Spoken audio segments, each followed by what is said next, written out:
I want to talk to you about my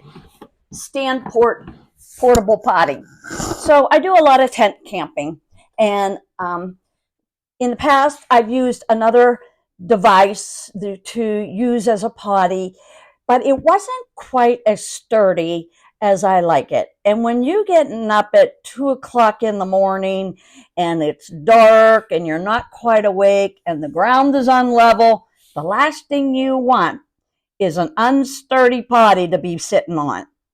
So that's why I decided to invest in this. It does have a little bit of weight to it, so just keep that in mind. But this thing is really nice. So you have this lid that fits nice around the top here, and then you have your, seat. Inside here, you have another little container. Now I don't use this container directly. What I do is I put a bag in my container. What I do is I put a bag in my container here, and these are designed to be absorbent, as well as then you can just fold them up and dispose of them in the dumpster or wherever you're disposing of them. This is a great little, see here, just like that. It fits right in there. That way, this is clean, and I don't have to keep washing it out. That's a mess. Ugh. So put that right in there, and now you're good to go.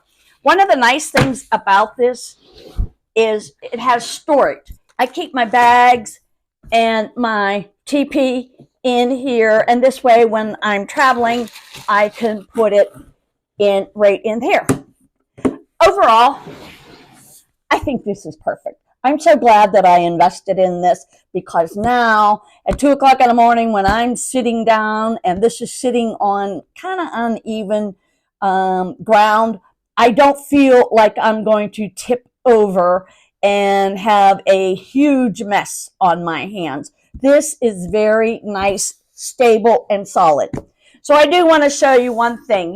When you're in a tent or in a van, you don't really want to advertise. We all know we need them, but you don't really want to advertise this big old potty sitting in the middle of your tent. So let me show you what I do. I take one of these foldable cubes ottomans, and this fits right in here, still high enough so it's not flush and I won't create a mess on all of this, but yet discreet enough so if somebody walks into my tent, it's not blaring them into the face. So this two combination is a perfect combination for me in my tent, and I'll be moving this over to my van when I get that set up. And that is just my honest opinion.